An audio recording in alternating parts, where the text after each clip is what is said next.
I'm gonna definitely be floating through this hat. This hat is hot as hell, but I like the way it works. I like the way it looks. You know what I'm saying? It look good on you. Yeah, so I'm gonna keep it on for a little bit, but I'm gonna shift through. I'm gonna take the coat off. How y'all doing today, man? I'm excited today because this is like, I don't know if y'all know. If y'all don't know me, you know, my name is Terrence Harris. I'm pretty sure y'all picked that up, y'all, whether it's YouTube or whatever.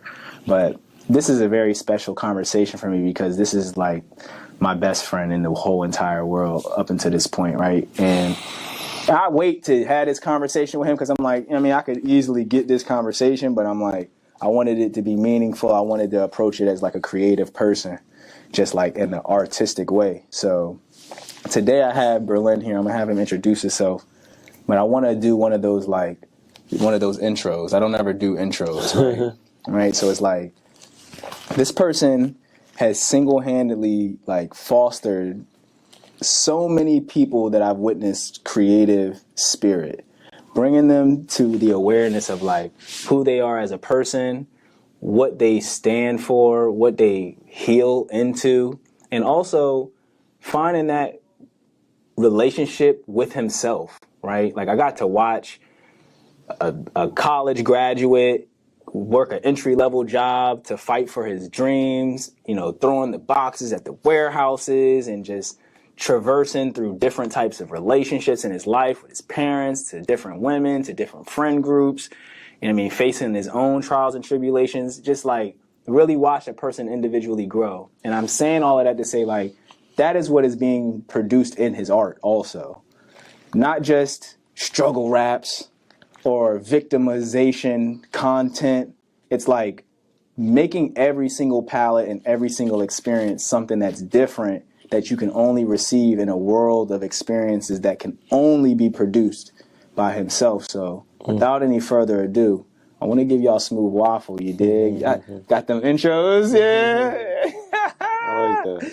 You know what I mean? So tell them a little bit about yourself. Don't let me, you know what I mean? That's about 2 minutes. Yeah, I took the whole first 2 minutes. So if anybody just slide through that, start with Berlin. Hey, man.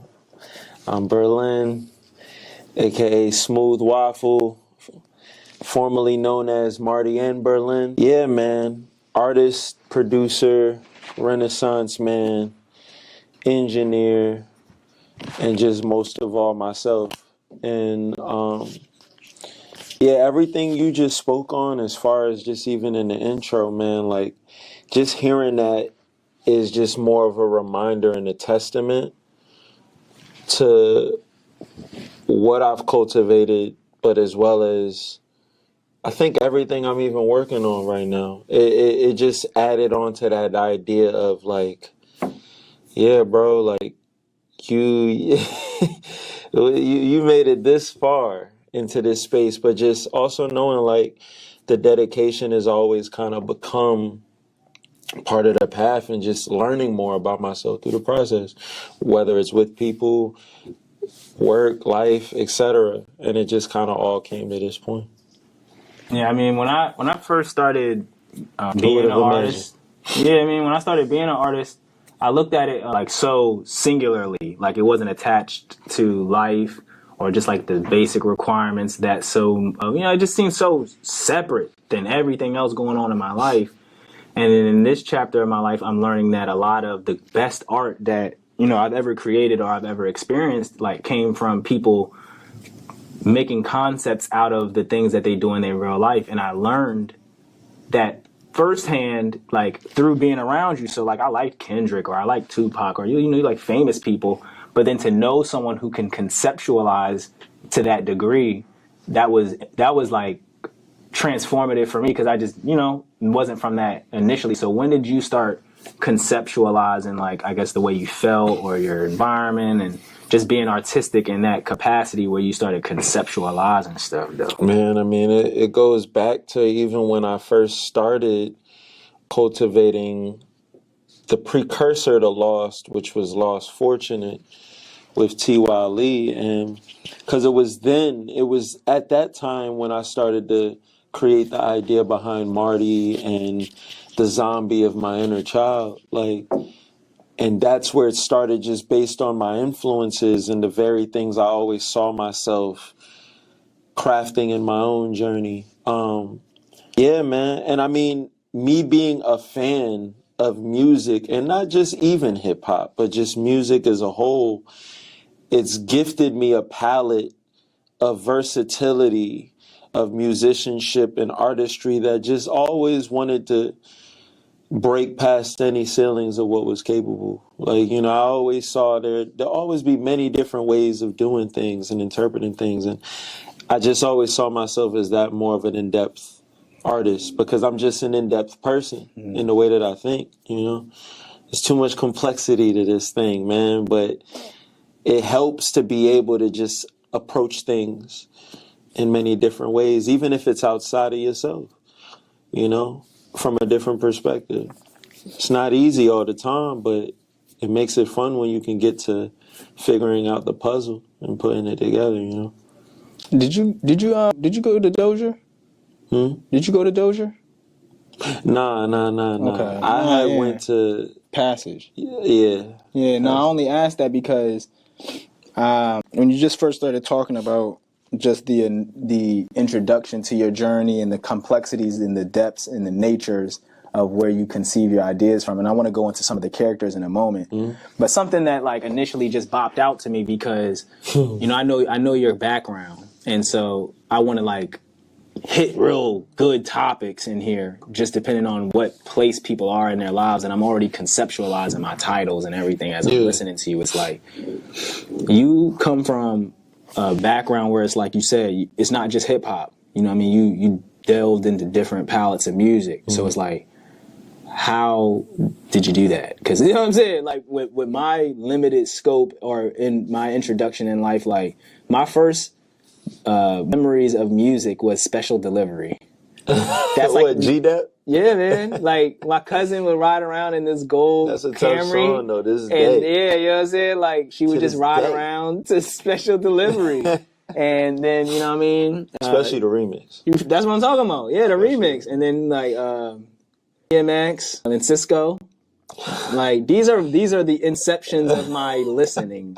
Like palette. I'm right there with you though. Yeah, so like put me on. Like where did your musical palette start to come together? Honestly, man, to this day I'm always gonna credit my pops for putting me on to different aspects of music. And I mean, granted, my dad was just one corridor, but like my dad was the one that implanted this idea of having a message behind the music. I mean, my dad was also very much into contemporary R&B and soul and a lot of that. But honestly, it really came around the time because I ain't get into like MTV or BET till like, it was like till 4th grade. Okay. And I was late to the game with that. But it was around that time, too, just being exposed to many different ideas of music and, whether it's been the Gorillas and I to this day remember the first time I seen the Gorillas, and it was when I was in Germany, and it was the Clint Eastwood video and that song, and just to see the animation behind it just had me in awe. And it was you can't even genre that kind of song, but it's like I knew what I liked when I heard it. And it didn't always involved rap or what was on the radio. And over time, I just uncovered so much more of my liking. I mean, shoot, it was even video game soundtracks.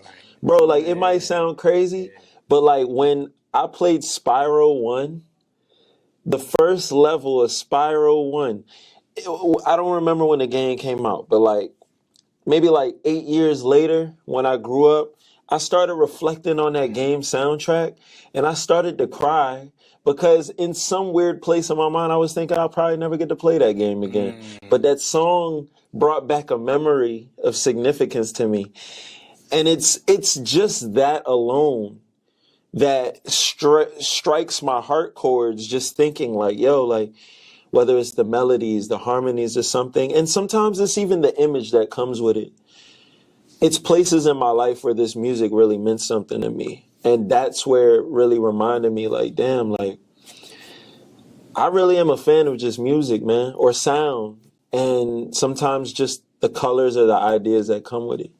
you know? And then not to mention when you in school, man, like one thing, like what was like one of the chips on my shoulder, being in middle school, having the Walkman, and see, at this point, that was around the time when I started really digging deep into the idea of hip hop. Like I had AOL radio, so I was discovering stuff there, and then we had the internet. So I'm just going back in time, like really doing my digging with hip hop at that point, 80s, the 90s, da da da da. So I'm putting all this on my Walkman. And so when I'm in the middle school on the bus, this around the time, you know, not everybody got a Walkman, so people around want to be asking to listen Absolutely. to something. And these are people you don't even got a relationship with like that, but they just yeah. want to hear what you listening to. Yeah. And then people want to criticize me for listening to what I'm listening to because it's not the radio, it's not what's hot, it's not what's popping. And that part there, as much as it made me feel away, it made me just dig even deeper to just holding on to that. Because I knew that that was special to me and not anybody else. And there was a point in me that was like, damn, like, am I not cool because I don't got this record? But then after a while, I was like, man, fuck that. Like, this is beautiful here. Yeah, it's that survival instinct. Like, even as a child, you want to learn what's going on around you so you can fit in. Like, when you're a baby, you're like, all right, is everybody picking up their cups? All right, niggas is wiping their face. All right, I'm going to do that shit too. Like, you just trying to fit in. The music part, and I think that's why I went into it. The music part was the one thing, no matter what I knew about my identity, like despite even my conflictions of wanting to fit in the past and not knowing myself enough, like music was the one thing knew that, that no matter what was playing, like I could tell you my taste up and down. I knew who I liked and you couldn't tell me otherwise. And that didn't matter if you liked it or not. Like I knew what I liked, and I always knew that my palette was bigger than a lot of people. Yeah. Not that that was something that I needed to showboat, but then after a while, when you get to know people's taste level, you see how trash it is in a lot of aspects, or how limited, to be fair. Like, because a lot of people, you know, they're not always given the opportunity to dig, or they're given a palette. When we were growing up, at least as well. Like, yeah, and I got to develop my own palette over time. And so that part there reminded me, like, damn, this is really what I like. This is who I am. This is what I love. You know what I'm saying? And I think that's why it is so impactful for me, because that there, nobody could take away or tell me what was of me, because I knew what was me, you know? Moment where I was really reflecting on what music meant to me. Like, and I think that statement there, I really think... that was, bro, I've known you for a long time, and I've never got that deep into you just talking about that. Yeah. So that's why I was like... That's like very fresh on my mind, man. Like, that's very fresh. Like, I don't think I noticed that before, but, like, that is one thing that really, like, showed me who I was, or at least what I really liked. You know what I mean? Like, that I didn't have to question. I think that moment for me, and I want to unpack a few things that you mentioned, like the characters that were developed from just having that vast palette. I also want to talk about, just like you said, just having the complexities and just like how your artwork deals a lot with color and things like that. Like, so I want to unpack some things with just your artistic stuff, but I want to tell a little story about what you mentioned about just learning who you are at an early age and like nurturing that, because I would say like my earliest ability to connect with people was Pokemon cards. Yeah. Like that was like my You used to play though? Like did you used to battle? I mean, bro, you see how I play Pokemon to this day. Like I never battled though. I battled, I collected. Just was a collector. I brought, bro, I did all of it. Like some things that's why I stammered just then, because I did some things that were probably, you know, not the best. So that's what I'm going to share a story about, right? You know, I had the Pokemon thing going on. I had a friend across the street. We would play the game.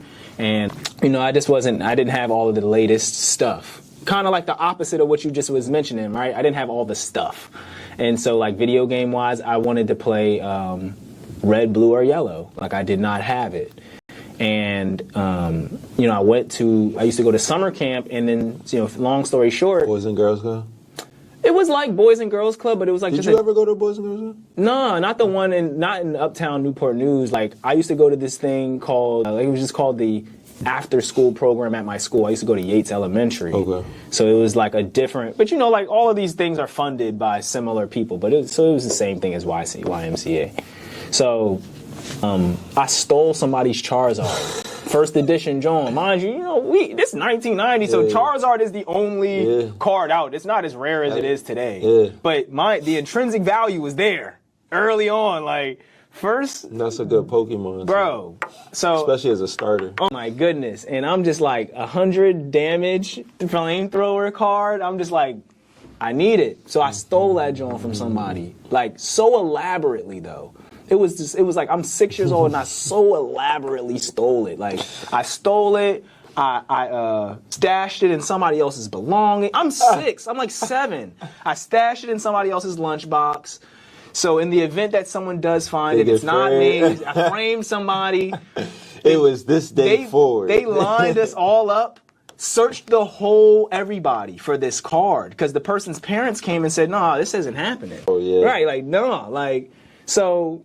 Inevitably, I never got caught, and I went and got the card, and I went home scathed free.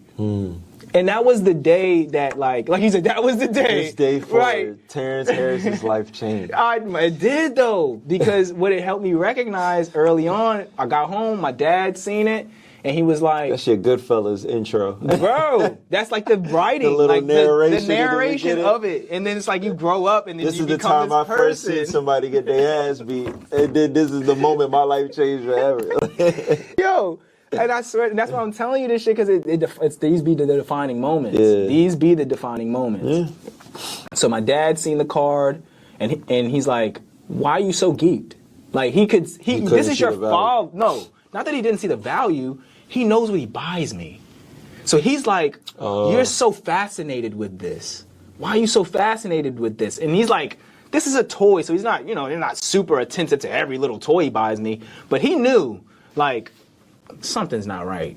And he didn't confront me on it because he trusted me. I know that's what it was looking back in that day. Like, we're driving home and I'm just geeking about the card. And like, I'm like, on some shit. But it's like, he knows something's up and don't say nothing. And I'm saying this story because in that moment, right, it began this thing where it was like, I became a violent people pleaser.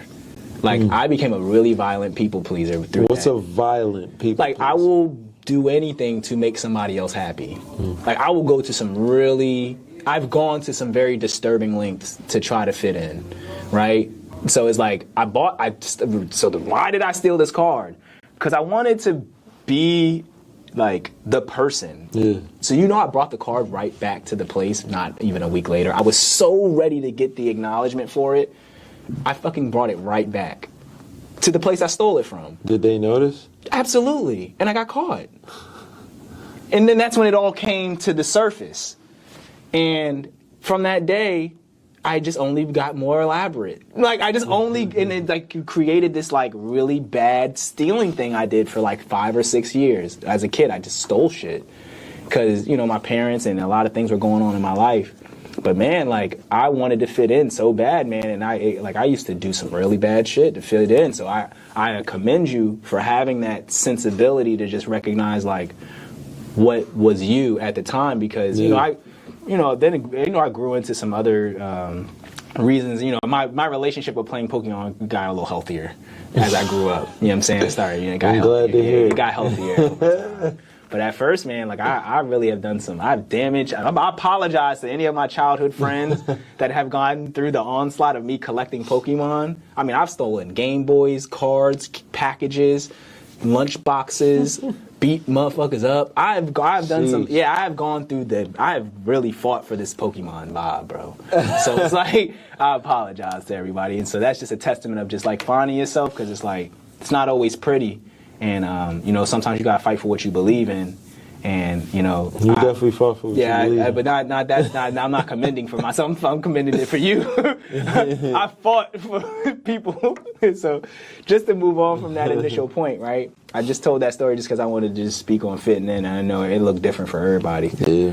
And so going back to the Gorillas characters, and like, I see that aesthetic. I don't like that word. I see the style. That's really what I see. The style, like, it's similar. you know what I mean, to like the way you create your characters, but then you like have a whole different intellectual property, a whole different like effort behind what you're communicating with the characters and things like that. So when did you bridge that gap? When did you say like, all right, like I like what they doing, I like this world that other people have created, but I want to create my own world, and these are the elements that I'm going to prescribe to it? I mean, it definitely came around the time, like still around the time when I really started to want to take music more seriously. And I don't know, I just always imagined through my influences, whether it's been the Gorillaz, Quasimodo, and even Tyler, in the way that he would utilize his narratives or his characters in the music, it kind of introduced me to an aspect of either creating an alter ego or a character that I could input parts of myself that could be, you know, denser parts of who I am, but I could just put it to a different character to where I feel like I'm maybe like able to be more raw here. You know, like give myself an excuse to where I could still be me, but then almost battle myself at times, you know. I just always loved cartoons. And cartoons and video games was just always a big part of my inner child that I never saw myself letting go. And I feel like it was a way of, it was like my void filler of escaping reality. Because I guess in some ways there were parts of me that I wasn't all the way secure in. So that was like my escape from it, as well as, you know, like to some of the more conscious-esque thoughts of reality and what might have been possible. I just felt like that character or that world was my way of, I'm going to just create my own. Because a lot of what's here, it can suck, or it can be a check towards yourself, and you might not feel comfortable all the time. So at least you have something you can build in your own right that nobody can tell you how to live or how to be, or there's no influence necessarily, and that's going to make you feel indifferent about yourself. So that was like my escape, you know. And also it was like my first little way of immersing myself in my creativity, and I guess giving myself the excuse to just try to create something for myself. So I guess as a child, what would you say was one of your first challenges? Because, you know, like I said, my whole character development or superhero epic story is like, you know, I went to the program and I stole the game because what I was internalizing was the discord in my home. My parents were breaking up. They just didn't break up yet. And I didn't recognize that their lack of attention and emotional availability came from them draining one another. So I'd want to talk to my dad, but he wasn't always there to talk to her. I might talk to my mom, and she might be a little disturbed just due to, you know, what was going on in their relationship. So I was picking up on that unconsciously. And so I would bring that, what we would now identify as anxiety, I would place that in my relationships with children. So like sometimes when people wouldn't cooperate with me, I'd get demanding because that's what I saw at home, right? My mom didn't get all of the response from my father immediately, like, well, you better do it, right? So it was just me mocking it. And so I'm sharing that to say, like, that was what was that's like when the character falls in the vat of acid, right? When my family finally got divorced, that was when that character that you said was insulated from the environment that I was growing up in now became like Spawn. I was Venom. Like I became this thing that was like, yeah, I act this way because of this. It validated it. It's like, I can't depend on nobody. I have to go out here and get shit for myself because my parents aren't here for me no more. So it's like, what was some challenges, a challenge that you had growing up? Because I'm going to segue it into just like my next few questions, but I like to ask creative people this because I always usually just see these connections. I mean, start to see them. Probably my biggest challenge is, I mean, I'll be real, even to this day still, is confidence. And as well brought up as I was within my home structure and, you know, just developing, and I don't know, because I actually had my first couple of sessions of therapy, like couple weeks ago, 3 weeks ago, and it kind of brought in a bit of a perspective of maybe something I never thought about. And I mean, I never had like a problematic grow up necessarily or anything in my household, but I don't know, like there's something in me that I felt maybe there was just something compelling outside of what I was used to that I wanted to be around, whether it was, you know, seeing what other people had in the music, or certain subject matter. And, you know, like I kind of was, this word can be a little tricky, this idea of sheltered. Like there's because I know some people have it really bad. I mean, I can't say I might have had a little bit of that. So it was just like, when being thrown into these school systems and getting to know people with different lives and stuff, it's like, I feel like I never really had a real identity until I got to go into school. And even then, it's like, that's where we really get to exemplify it. That's where survival thing I talked about earlier. We learn it. You challenge, yeah. That's where we really learn ourselves. You got to survive your identity in the presence of others. Through the engagement of other people, we learn how to build it. We learn how to shut it down, rework it again. We might get it shot down. We might get it beat up, praised, and all of that. And these ideas of our identity, like we're not always sure about what we want or where we are. Like we're so young, and so for me, it's like there was a gratification of feeling appreciated. And I guess also it was kind of that yearning of always wanting a sibling. Okay. Or like, I guess like a friend group that felt consistent, because even when I moved from my first neighborhood, I kind of had to start over again. Yeah. So it's just like these ideas of, I guess, always wanting to have this impact amongst a group of people or people that would embrace me. And that's why I say confidence, because I feel like everything always transpired from this lack of, or this idea of seeking appreciation and maybe validation from other people. And in some ways, you know, like I was a sucker for attention, you know, and I think it also comes from, you know, maybe being a mama's boy and, you know, like, I don't know, like my parents parented me, like I don't got no qualms, but I guess it's just also an understanding certain levels in which I guess maybe I feel like maybe when it comes to more of that individuality, maybe there's parts of that I ain't always get distinctly for myself as a child. Like I didn't always get that much reminders of that, of how unique I can be, or those parts of me that are so unique, except this thing in my eye, like, that, you know, was the start. That was the start. And even then I was shy about that because everybody used to look at me. And I guess that also added into that idea of confidence and lacking of, and people looking at me and constantly asking me, what's that thing in your eye? And da-da-da-da. And, you know, and then some assholes wanting to make little jokes, because, you know, we're going to get jokes like as a little kid. But even then it's like after a while, it's like, that was like my way of understanding this is the start of my uniqueness, you know. But I like to say the biggest challenge has probably been confidence, man.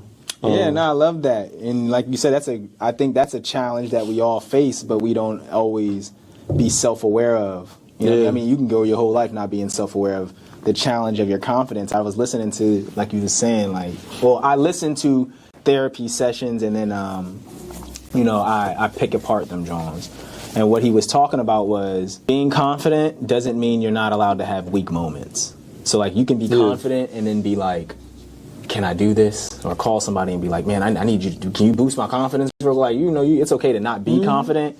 But I think the important part about it is like what he was mentioning, at least what I gathered from it. That was what he said, and this is what I gathered from it was, you know, I used to think sometimes that let me rephrase that. I did not think I was a leader. I was like, I am not a leader. That is not what I am intended to do. I don't want to lead. And, you know, I'll talk about that a little later, but now that I'm, you know, just more self-aware, I realize how much I wanted to lead even as a child, but I, like you said, just, you know, the environment I was in and just like taking in not knowing myself and taking in the beliefs of others just kind of just distracted me from that. And inevitably, I had a great time in that distraction. It's not to be like, fuck the distractions. Like, I like doing the shit I was doing. But not to make this about that sentiment. I just was acknowledging, like, yeah, that challenge of, you know, the confidence and confronting it, the challenge of confronting being confident is something that all kids go through. And I think that's like the epicness of most creative people. And that's why I ask that question, you know, where I feel that it fits. Is like, you know, what be the challenges or the insecurities and natures like that. So that brings me into another point that I had before I'm going to segue into my next question. My next part of this conversation, but I want to ask the question. So color, right? Like, you do a lot with color. You know, I noticed like the vibe and everything that you demonstrated with your artwork. And even when you talk about going from lost, fortunates, into you know, what you're doing with the glums now, but that's not what you mentioned. I'm skipping ahead. And just how you went from the different discographies with names of colors. I don't want you to answer it all in one piece like that. I want you to start from the beginning. And the initial question was like, why do you use color to communicate your identity in your art? Like, the way you identify with yourself and how you construct that art. Like, why do you use color as a medium for that, though? I always felt like color, well, one, being somebody who just loves colors, and, you know, I always appreciate that. And I feel like as I got older, that was another part of me that reminded myself, like, because I started wearing even brighter colors and stuff, and it was a part of me. That was like one of those expressions of me that I knew that I liked. And so I feel like color just always has a way of speaking to us. And it's either the thing that catches our eye, we all wear it, draw it, eat it, smell it. Like, you know, color is everywhere. And for me, it was just a distinction. And it was just something about that color pink. That was when it really, like, well, no, actually, I'll take it back. It was really about the color purple in high school. And as I started to really like that color, there was something about it and just the idea of it that led me to want to dig deeper into how colors are used and portrayed. And really it just started from, yeah, this is my favorite color. And but I went to a different length to wonder, like, why is it my favorite color? And so it was upon me looking up, like, things about color psychology and stuff, where it really showed me, well, there's purpose and meaning behind these things that I don't think a lot of people really think about. So it was the moment that people don't think about that enough that led me to be so curious. And it just became a thing after a while. And pink was the breakthrough color where it was like, okay, this is about to be a thing for me. Yeah, I just love colors. Colors just has a way of just defining and telling so much without even saying something at all. Yeah, we're gonna circle back around to these, just the name of the discographies and like how those colors and the psychologies and just your theories behind them as well. We're gonna talk about that later. Yeah. But I wanna segue into a different part of the conversation real quick. Before we get into more of the music stuff, I like to tell a story with these interviews the best that I can, especially because I know you, right? So I'm acquainted with what actually happened in a larger amount of areas. Yeah. And, you know, I spent the large majority of this beginning part just learning more about you that I don't typically ask. But I want to start reflecting and going through some of our moments in our journey, because, I mean, that could be a whole entire interview itself, right? Just the time that I've known you and the things that we've gotten accomplished. I want to condense it for anybody who hasn't, like, you know, witnessed any of our work or actually, like, been a part of that journey. Like, this might be an introduction. And so I talked a little bit earlier. I was writing myself a journal note entry type vibe. And when I was writing about it, it all started off with, like, me following and learning how to lead through your efforts to create a project called Pink. And even before you decided to do Pink, you know, I had taken an opportunity to just explore the world that you had been developing yourself in Philadelphia. I mean, you told me about how it was, so I popped up with Brett and Rel to come to your graduation. Yeah, just on some random vibes. So it's like, what was the initial like idea of when you first started coming back home from school and like got you in the mindset to start that journey of Pink? You know what I mean? And you know, I have a follow-up question, but let's just start right there. To this day, I mean, I was working towards Pink before I graduated. Okay. But I guess it was really like knowing that I'm about to graduate, there was this idea of relief, but then also, you know, I was in audio production. That's what I was majoring in. And there was something about wanting to be a sound designer and try to kind of go that route. But then by the last quarter of college, it was like, I just want to do music. I feel like I really got to like put something out now. And it was just a lot of discovery within those 4 years of me being in Philly and being around who I was and even meeting colorful people. And it was just something about that. Like I learned so much about myself in that process. Like that when it all came full circle upon graduating, I felt like it really made sense once I got home. Even then, that's also when I had started to paint again. And then I think that's when the colors and the imagery really started to translate more into the branding / artist identity I was really trying to cultivate. I mean, it was a part of me while I was up there, but it really started to come and make sense. And I just knew once I graduated, like it was on, like I really had to make something shape. And it's crazy because I could take up to 5, 6, 7, 8 years to make a goddamn project. and I mean, trust and believe, like even throughout that time, I'd be hard on myself. But like even looking back now to here, like it just goes to show like how much collection I do. And I mean, you know, like sometimes you let life you at times, but I realize that's also what kind of builds into the story and the expression is because I really like intake a lot. And just being the artist I've been, I realize like just how meticulous I am with things. And so, you know, my experiences and the people I meet play a huge part into what involve into my experiences and my expression. Yeah, like everything kind of just funneled in, and then that's what brought me there. Yeah, I mean, that was what made me type in the most was like, I'm like, all right, this is somebody who's actually like living their life and feeling out real moments. And I was in a, you know, my immediate circle of friends, like we was all numb. Like that was our thing. Like we were numb. Like we had so much going on in our personal lives. Every day we trying to link up and be numb to the shit. Excuse my language. So it's like when I met you and you were like, so we're not cursing. Yeah, I try not to. As okay, much as well possible. damn, I have a couple I cursed times. earlier. Yeah, you know, I try not to, just because how I try to distribute, right? Yeah. So, yeah, man, I initially that was what drew me to you because I'm like, man, this person is actually like speaking from the heart, and I remember those days. You were not as tactful. You had like some spice to you, bro. You definitely used to like just pop up on my timeline some days, and I'd be like, oh, dang. I know when somebody's going through something, bro, because I've been going through stuff. So that was like when those I talked are some to of you. my more embarrassed. I say those are some of my more embarrassing. But no, that's what I'm telling you, man. Everything happens for a reason, in the sense of like it connects you with the people who you're supposed to be with at the time, and then if it don't last, then it don't last.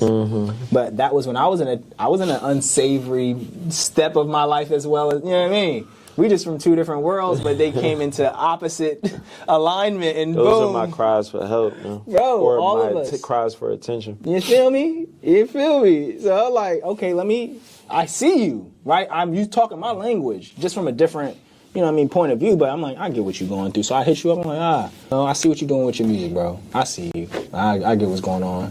And, you know, the more I start talking to you, I start realizing, I'm like, man, you actually had a drive and a thirst and like a want to become more like the conversation, you'd be like super ready to have them. Like you'd be always charged up and ready to learn and go and figure something out. And I could feel the hunger all the time. And that was what I was going through at the time, just on some street vibes, where it's like I had a hunger, but I needed to place it more constructively. So like when I started coming to your studio, that was like a totally different like experience for me entirely. So but I could see from just the vantage point, like this is his piece. Did you know that at that time, like that was where you was like a valuable version of yourself? Like, did you know at that time when you were making music in the room, getting off work, and we walking at the park? Like, did you know that was your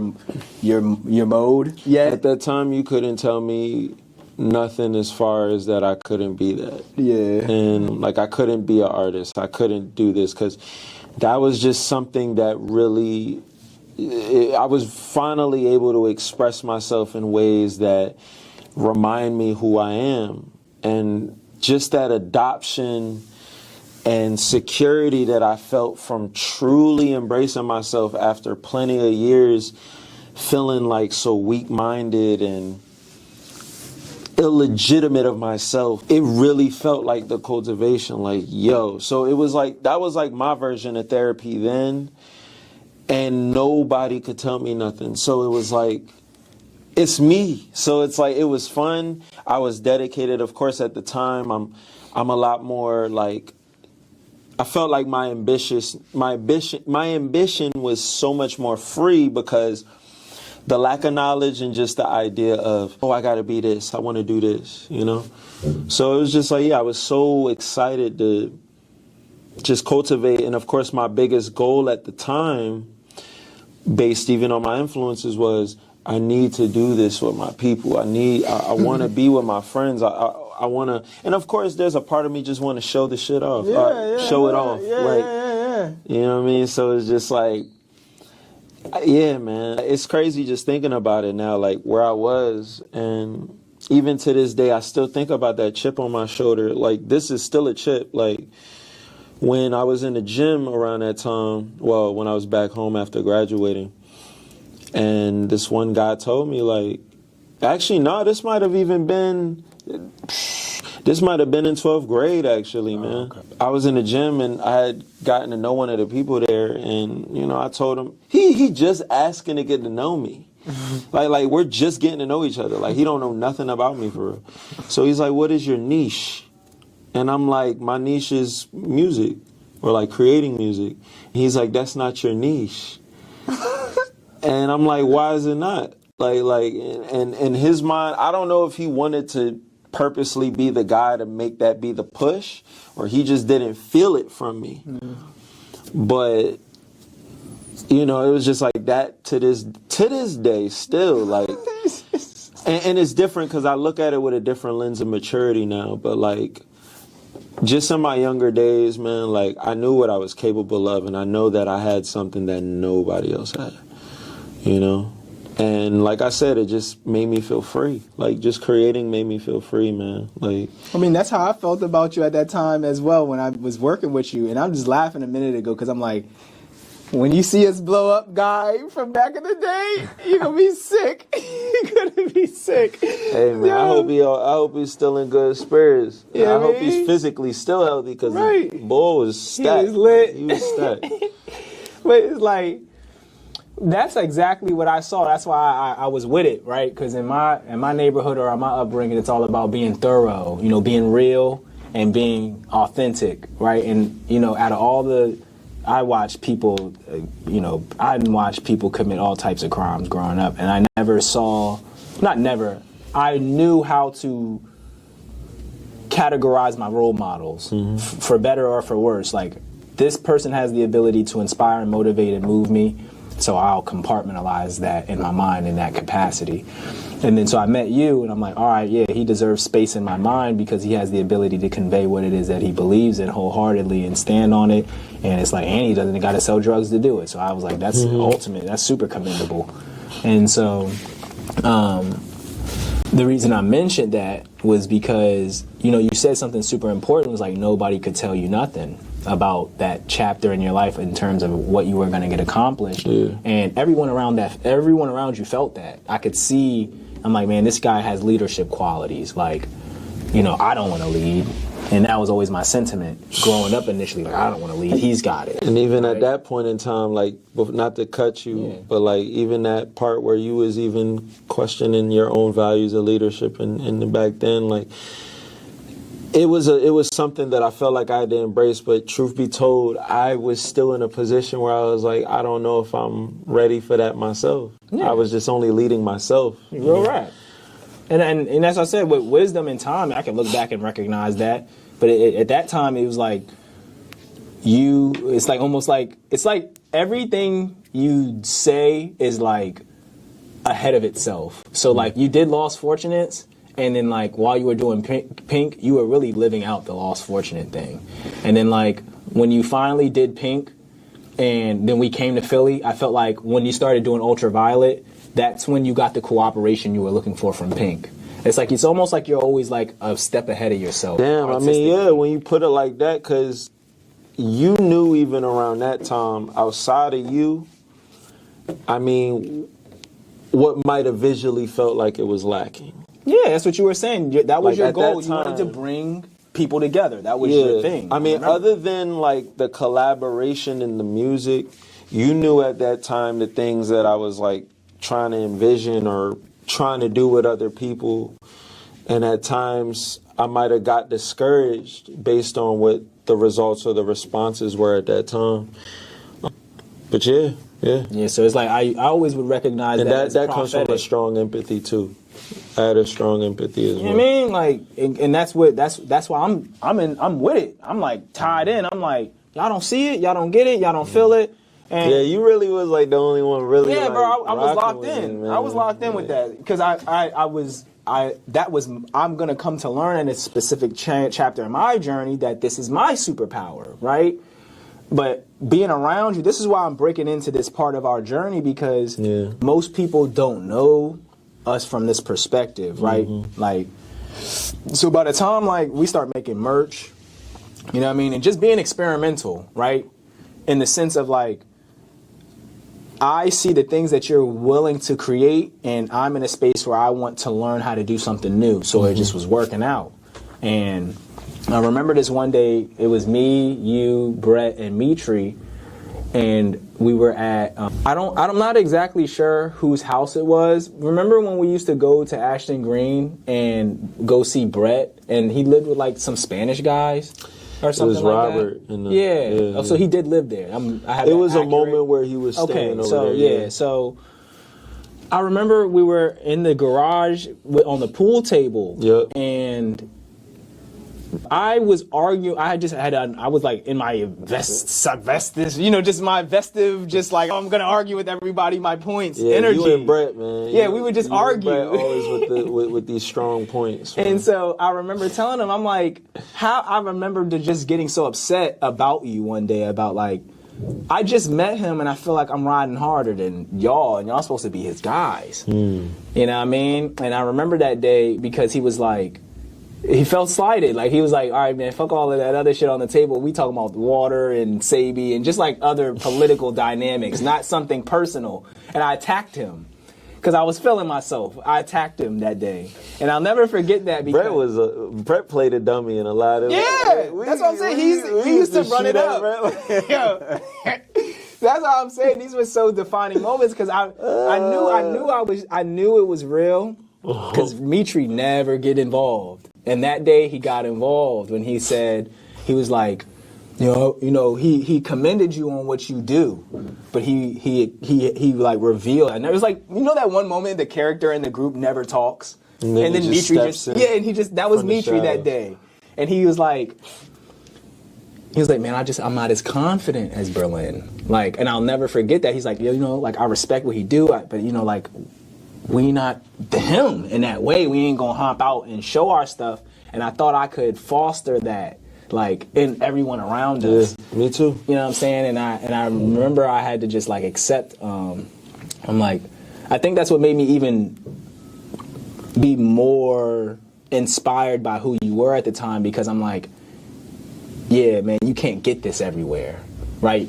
You can try to bring it out of people, but everybody won't let it come out. You know what I mean? I had personal relationships and, you know, friends in my life. I'm trying to bring that out of them. They didn't want it to come out either. But when somebody very close to you had said it, it shifted my whole perspective. Like, damn, how can I be here for this person in a meaningful way? So I tied up that story about the merch and stuff because that was like the first thing that was a sentiment of like me wanting to be as a part of what you had to offer as possible and making it a testimony, like a role model for everybody else. Like, look, you can get invested in what he's doing. This is how you do it. He got merchandise. So what was like the shift point for you as a like an artist when, like you said, you got your brand on, you got your music out now, and you're like, you know, I'll even use like a what is those called? A spark plug to kind of like fuel this conversation or your response. You know, like nights when we were at Richmond doing those shows in the basements, or driving out an hour and a half to go to Baltimore to hang out with Fortresses and just stuff like that. Like, what was motivating you at those times? Because we trying to motivate other people. And you know what I mean? But what was your internal motive at that time, seeing as, like you said, you just got out of college, you know you wanted to have your own music out, but like what was keeping you going despite everything else going on? Nah, because I'm just absorbing all this. And I mean, obviously it's taking me back, but it's just also kind of like refreshing my sensory of maybe on some things that I just been forgetting about. But the things that really motivated me, man, like around that time, I mean, obviously your encouragement and you having the belief in me that you did. And I mean, the craft alone always kept pushing me. But to really want to make it to the next level, I just knew that I can't allow myself to just give in or give up from just not trying. And the thing is, a lot of people weren't showing me exactly the example of how to do it or doing it. And I also felt that resistance from a lot of people of not wanting to take that step.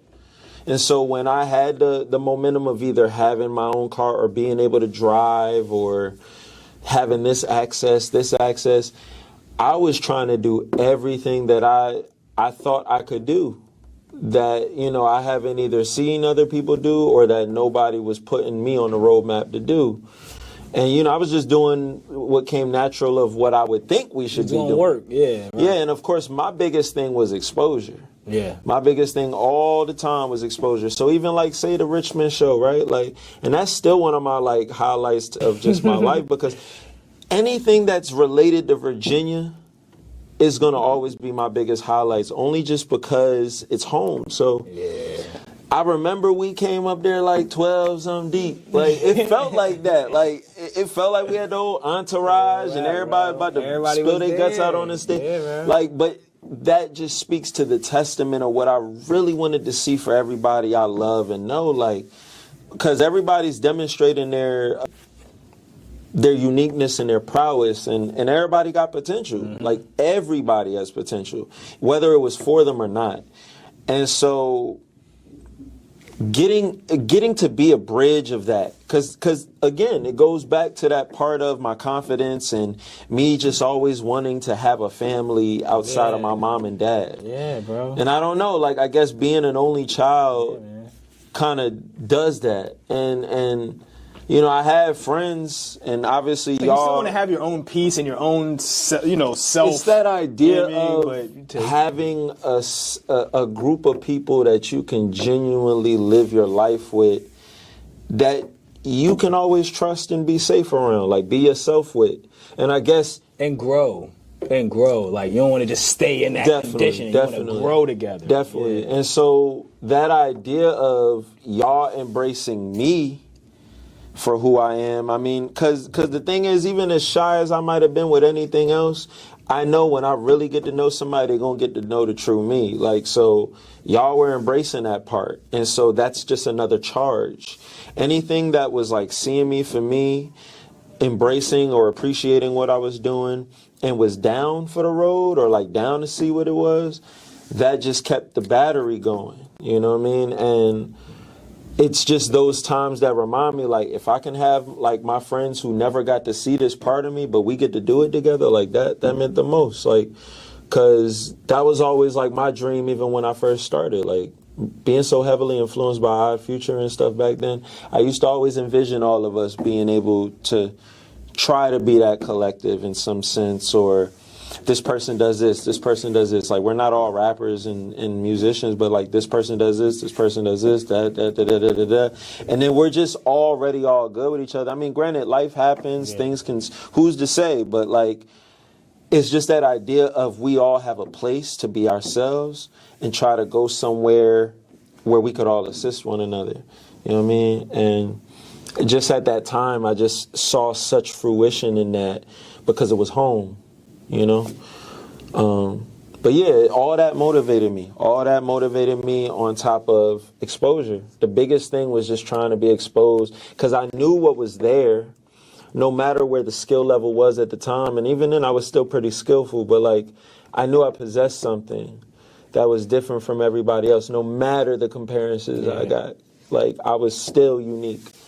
You know, and I'll say, like, that's a testament to leadership as well, because being a leader means willing to just, like, not quit, trying to figure out the way to get everybody there, and then thinking about everybody else and how to get them there. That's always the core aspect. Like, how do I get everybody else to where they want to go by using myself as a model? And that's very different than trying to manage people. And I think that's just what we needed at the time was management. You had great leadership qualities, especially just in the effort of hearing and seeing others. So that's like ahead of its time in that sentiment. I think what people were looking for were people who could manage their affairs, you know? And I think that's not necessarily what they needed, you know? I think they needed, that's what I was the advocate for, was you don't need management. You need to follow his lead, and then you will find what you're looking for along that journey, right? But I think, like what you mentioned, you know, everybody in different pockets of their life offer them a different sentiment of how they like to go about things. And, you know, I stayed true to what I believed in, which was what your leadership provided, and it got me to where I wanted to go. So I am a testament of you having good leadership qualities and you possessing the ability to gain exposure, because without what you were offering, I would not be in this position. So everybody can't come. Yeah, You know I what mean, it That's was what we just learned. us. Everybody just didn't make it, but you did it. And these are the things that's why I bring people onto my platform, because my platform is about acknowledging the legends that don't nobody know be legends. The people who really be doing work but didn't get the exposure. And so that's why we create this platform, to give that exposure, because there's rounds in this fight. All right, yeah, y'all got the first 6 rounds, but I've been knocking your ass out for the last 6, 7, 8 rounds now. It's like going back to it. Can I ask you a question? Yeah. So I had ran across a post that somebody had made, and you know, it was just their little personal inflection about something. But like, do you think somebody who has been rapping as long as maybe I have, right? Do you feel like it's still worth? Like, do you feel like I'm still underground?